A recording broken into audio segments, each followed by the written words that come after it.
In this quick video, I'll show you how to disable Geforce Experience Alt-Z. If you found this video helpful, then please consider subscribing my channel and also like this video. So to disable it, we need to firstly open NVIDIA Geforce Experience. Once you open it here, click on this icon which is open overlay, or you can simply press Alt-Z on your keyboard to open this overlay. Once you open this overlay, then we need to click on this setting icon which is on top, and then we'll see this option called notifications.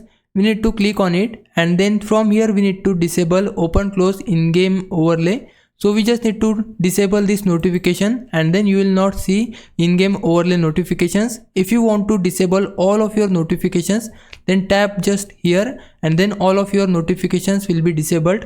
Also, if you want to replace your Alt-Z shortcut key, then for that we just need to go back from here, and then you can see this option called shortcut controls. Click on it, and then from here you can choose your in-game overlay keyboard shortcut key. If you want to change any of the shortcut key, then just tap on it and then replace it to the key which you want to assign. So I just want to assign this key, and then we just need to close this option, and there you go, we have successfully disabled our in-game overlay or Alt-Z option. Now if you think I was a big help, can you please subscribe my channel? I would really appreciate it. For now, thanks for watching.